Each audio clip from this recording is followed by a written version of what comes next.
नमस्कार दोस्तों, बहुत बहुत स्वागत है आपका हमारे चैनल में। गर्भावस्था के 7वें महीने में आपको क्या-क्या लक्षण दिखाई देंगे, शिशु का विकास इस समय तक कितना हो चुका होगा, तो हम इस वीडियो में ये सारी की सारी बात करने वाले हैं। तो चलिए दोस्तों, वीडियो को शुरू करते हैं।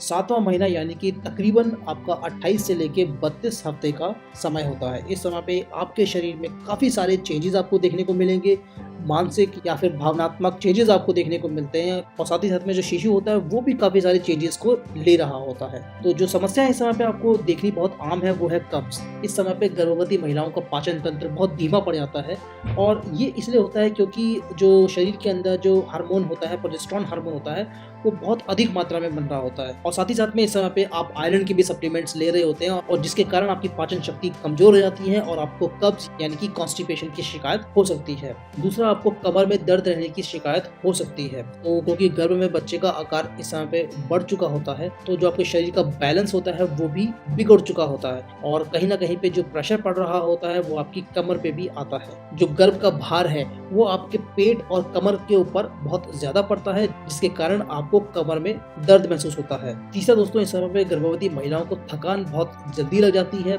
वो थोड़ा सा भी काम करती हैं तो उनको बहुत ज़्यादा थकावट होती है और ये भी इसलिए होता है क्योंकि इस समय पे जो वजन बच्चे का बढ़ चुका होता है उतनी भार के साथ आपको चलना पड़ता है जिसकी आदत आपको बिल्कुल भी नहीं होती है। और इसका अन्य कारण ये भी होता है क्योंकि आपकी नींद जो है वो भी काफ़ी डिस्टर्ब रहती है, आप सो नहीं पाती हैं क्योंकि आपके शरीर में आपको बहुत दर्द महसूस होता रहता है, कभी पेट में, कभी जांघों में, कभी नीज में।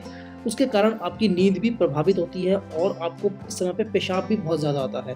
तो ये सारा जो मिला जुला असर है आपकी नींद को भी डिस्टर्ब करता है और इसीलिए नींद सही ना होने के कारण दिन भर आपको थकान महसूस होती है। अगली चीज जो आपको देखने को मिलती है वो है पेट में आपको अकड़न महसूस होती है और ये इसलिए होता है क्योंकि इस समय जो बच्चा होता है वो कभी कभी अपने पैर और हाथ को फैला लेता है और बच्चा थोड़ा सा विशाल इस समय पे हो चुका होता है।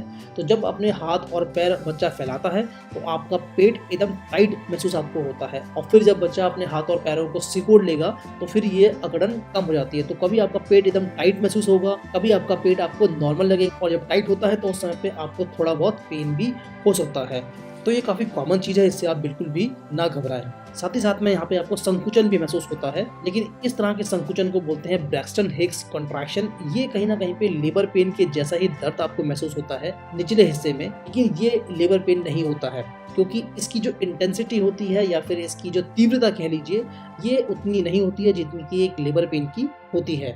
और ये दर्द आपको एकदम से तेज होगा, फिर धीरे धीरे करके इसकी जो तीव्रता है वो कम हो जाएगी। ये आपको नॉर्मली 7वें और 8वें महीने में ही होता है। तो 7वें और 8वें महीने में इस तरीके का दर्द जो कि आपको कभी भी हो जाता है, कोई रेगुलर इंटरवल पे नहीं होता है क्योंकि जो असली दर्द होता है वो आपको बहुत तेज दर्द होगा और वो कम से कम 10 मिनट तक होगा और एक ही जैसी तीव्रता वाला होगा।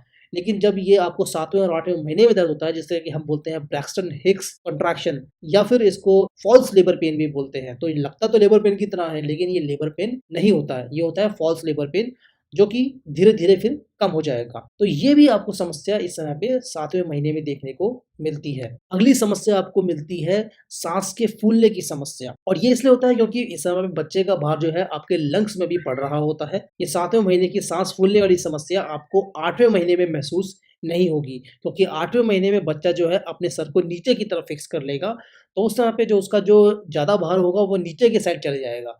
तो इस समय पे आपको सांस फूलने की समस्या भी देखने को मिलेगी। अब बात करते हैं गर्भ में शिशु के बारे में। तो गर्भ में शिशु की लंबाई की बात करें तो वो तकरीबन 45 से लेके 48 सेंटीमीटर के बीच में हो जाती है और वजन की बात करें तो तकरीबन बच्चे का जो वजन होता है वो 1 किलोग्राम के बराबर हो चुका होता है। तो तकरीबन 850 से लेके 1000 ग्राम के बीच में आप मान लीजिए कि इस रेंज में बच्चे का वजन गर्भ के अंदर हो चुका होता है। बच्चे के जो भी शारीरिक अंग हैं वो मुख्यतः बन चुके होते हैं, लेकिन अभी उसके फेफड़े और उसके मस्तिष्क का विकास चल रहा होता है और ये चलता ही रहेगा जब तक कि 8वां महीना पूरा नहीं हो जाता है। बच्चे की हड्डियों का विकास पूरी तरीके से हो चुका होता है, उसकी हड्डियाँ जो है कठोर बन चुकी होती हैं, लेकिन उसका जो सर है उसकी हड्डी नरम रहेगी और वो इसलिए रहती है क्योंकि बच्चे को अभी बाहर आना होता है और इसके लिए सर की हड्डियों का नरम रहना बहुत ज़्यादा आवश्यक होता है। इस समय पे बच्चा अंधेरे और प्रकाश में भी डिफरेंस समझ सकता है। तो दोस्तों, ये थी जानकारी 7वें महीने के बारे में। आशा करता हूँ कि आपको ये इन्फॉर्मेशन अच्छी लगी होगी। लाइक बटन अवश्य प्रेस करिएगा। चलिए दोस्तों, मिलते हैं अगली वीडियो में, तब तक के लिए नमस्कार।